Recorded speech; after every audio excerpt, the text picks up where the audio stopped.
Okay, so hello everybody and welcome to the show. This video is brought to you by myself. This is the review on the DJI Ronin-S. Let's get on with the review.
So, hello everybody, Sammy Rogers here, and that's a new intro that this channel hasn't heard before.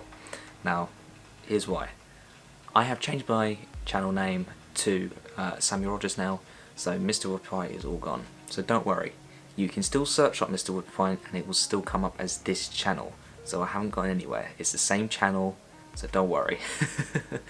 I just needed to change the name because it was quite I don't know, childish you could say. Okay, so obviously today's video is on the all new, well I say all new, year old, well 2 years old DJI Ronin-S.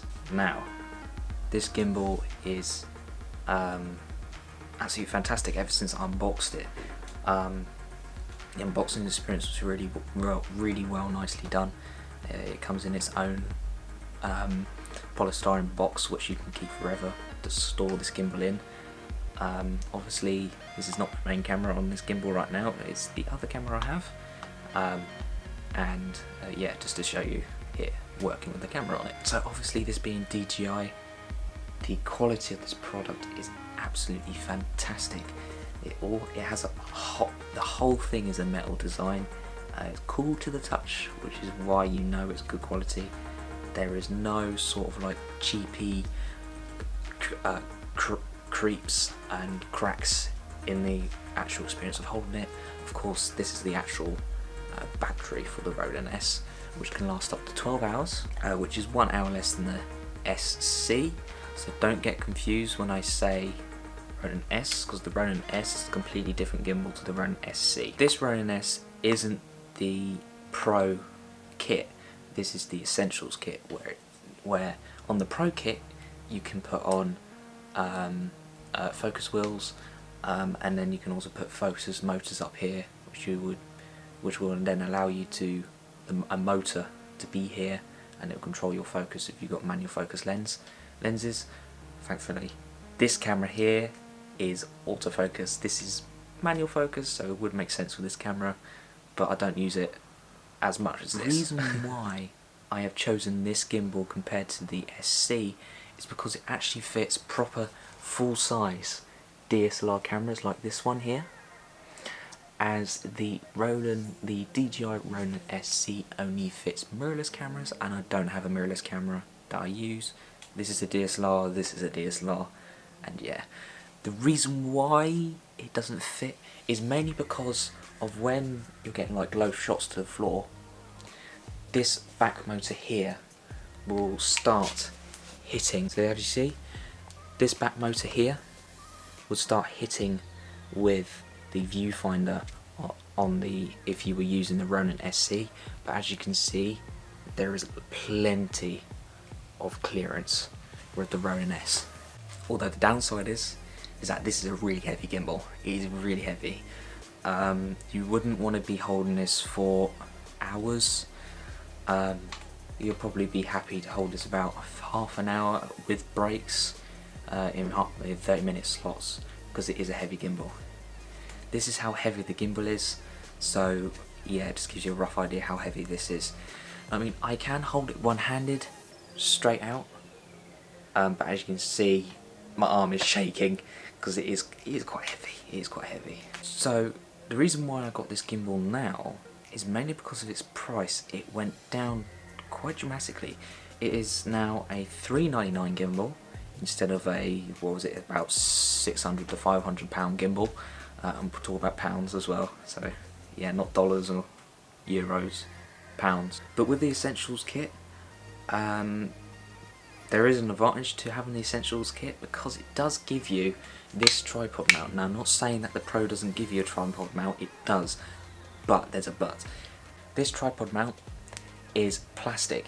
Now, that is an advantage for this gimbal, because with the Pro you do get a metal one, and the just more metal will just make this gimbal a lot heavier. So having the actual stand on it actually doesn't add any weight to it whatsoever, so you could just have this on all the time, and it doesn't affect the weight of the gimbal, which helps your arms out and stops straining your arms for all that strength you got to use. So as for like setting up this gimbal, like getting the camera stable on it, it's more difficult than the SE. Now here's why. It's because the SE on the sides, you'll be able to lock the motors in place and they won't move, so it made it a lot easier to stabilise with the Ronin-S. Now the only thing with this, it doesn't have it, so you got to do it the old-fashioned way and start just trying to do each individual axes on their own. So it means letting the camera just move around on itself. So if you bought this gimbal when it first came out, you would have got the really quite long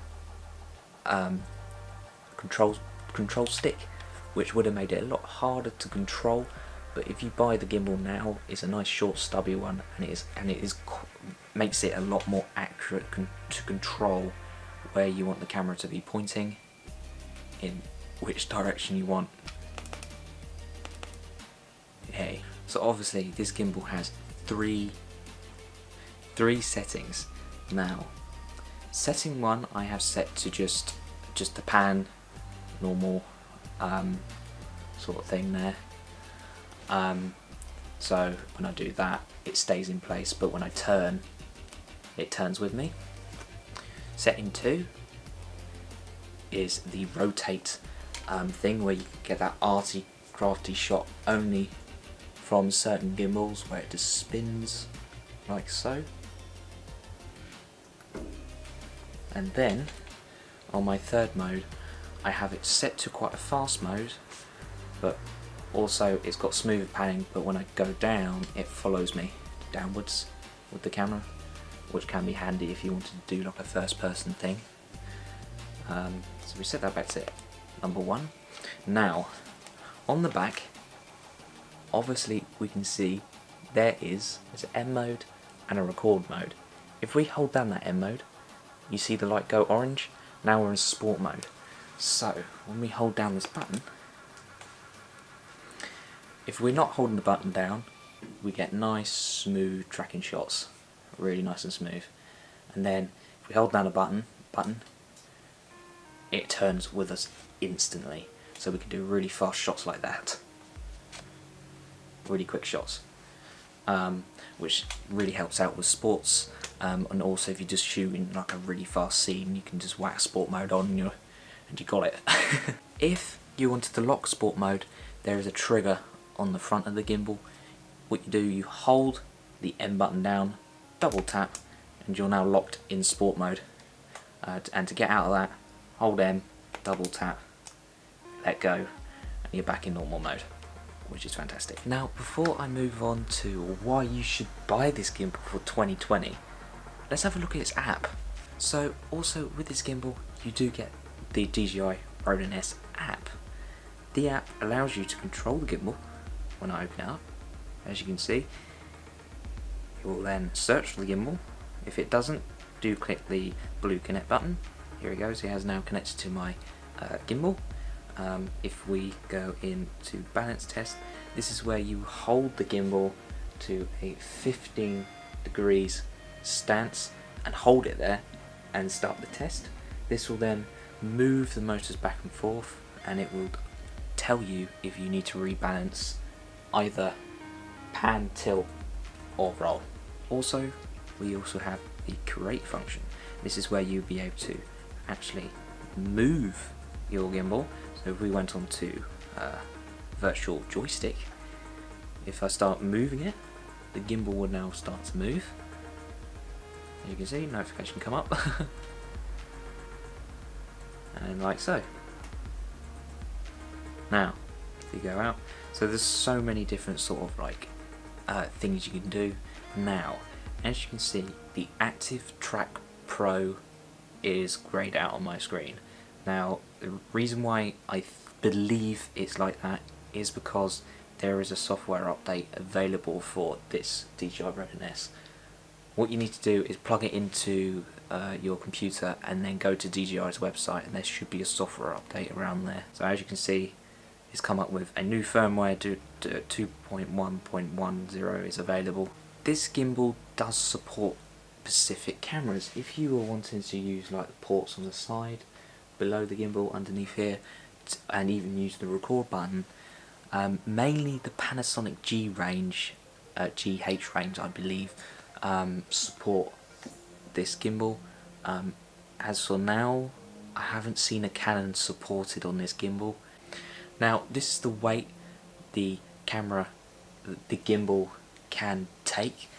Unlike the DJI Ronin-SC, this gimbal can support a higher weight limit, which is also another reason why I got the Ronin-S. As we know, L lenses are obviously expensive for one, but they are also very heavy. The amount of glass they got on them to produce their sharp image. So, not to say you can't use an L lens on the Ronin-SC, but it just means your camera's got to be quite light to use that gimbal. As long as your camera is a light mirrorless camera like the EOS R that Canon does, which is their full frame camera, which is mirrorless. The M50, you can use that. Sony A7S, anything like that, you can use on the Ronin-SC. But if you are still in the DSLR video game, like I am, and you want a gimbal, you probably might want to get the Ronin-S. It really does depend on the weight of your camera, such as my 77D is 670 grams odd with the 18 to 55mm lens, kit lens, and itself, and that's nothing else. So this is definitely overkill for that. I'm just saying, yes, it is. But like I said, if you wanted to get the low down shots, it won't allow you on the Ronin-SC because the back motor on the gimbal on the Ronin-SC will be kit in the viewfinder, so it just keep getting jammed. So as we know, the Ronin-S is still quite an expensive gimbal. It is still a £399 gimbal. Of course, there are other gimbals out there who do the exact same thing as this Ronin-S, but for the money, this gimbal is really good for value. This gimbal also has brushless motors, which also helps to make the raw footage look smooth and steady as it is. The best thing about this gimbal is that it is reliable. You can always rely on your footage being stable as long as you have balanced it correctly. There is a 12-hour battery life with this gimbal, which makes it fantastic for your long shoots. The mobile app is reliable, easy to understand, and easy to navigate. It will always help you out if you're in any trouble with setting up your gimbal. The case the gimbal comes in is rugged and durable, ready for many years of use. When moving at a slow or rather fast or running pace with this gimbal, the gimbal still makes your footage look stabilized. The footage never is unstable. As this gimbal supports a large weight limit, there is so much room for upgraded gear. So there you go, there's the test footage. So what do you think? Post down in the comments. So yes, this gimbal is fantastic. It stabilizes footage so well, and I just point the camera down. This gimbal stabilizes the footage so well. The app is packed full of stuff. You are even able to do, tweak the smoothness of when you stop, such as like that. You can see it's not like roboty. That's what the people are worried about with electric gimbals as well. Is that people get worried about, are they going to be too robotic? This gimbal isn't. You see, you gotta set it up in the app. In the app, you're able to set the smoothness of when you pan, and as you can see, that's a smooth pan, and that's me just literally full left, let go on the trigger, and that's because I set it, and it does it all for you as well. Well, what I mean, it does it all for you, it does the strength all for you. Now obviously every camera is going to be a bit different, so the motors need to be a bit more stronger for certain cameras. So if you put a different camera on this gimbal, make sure you always do auto tune on the motors. This helps it be a little bit more stable, and you don't get those micro shakes from the camera. Although one thing I do recommend, if you are going to use this gimbal, turn off the IS on your lens on the camera, because it interferes and it thinks it's shaky, but it's not, and the lens is actually making the footage shaky because you've got the IS on it. It just thinks it's being shaky, but it's not. So the reason why I would choose this in 2020 is if you are on a budget, if you are still in the DSLR video market, such as the EOS 77D in that family, or you're on Sony DSLRs, which aren't very many of them, the Panasonics, whatever it may be, this is a great gimbal to get started on. Now also I would say is that if you do purchase this gimbal, although it's heavier, which is its disadvantage, which that's the only disadvantage I can actually think of, because it is a heavy gimbal. You know, your recording time's not going to be as long as the Ronin-S, which is not really a big deal. You just need to take more breaks. And finally, if you do choose this gimbal, you can't go wrong, because there is so much room for improvement. If your gear improves, it will fit on this thing, and it will support the weight limit. I've seen someone put a Canon C300 on this, which is a big Canon cinema camera, and it stabilized it really well. It was difficult, but it works. But yeah, the only thing is, with pretty much every single like 3-axis gimbals, you can't put microphones on top. You're gonna have to rely on the camera's audio, or have external audio recorders on hand. So yeah, because otherwise that mic's going to block this third motor, and it could snap your mic off, and you won't want that. So yes, let's close this off. If you buy this gimbal, if you buy more heavy equipment, it will support it as long as it's not over this weight limit. Now it's always handy to just keep checking your equipment with a weight, bake it like a cooking weight, and just see how many grams it is or pounds it is, and see if it'll fit in the gimbal. So I hope you guys enjoyed this video. My name is Sammy Rogers, and this is the DJI Ronin-S, and I'll see you next time. See ya.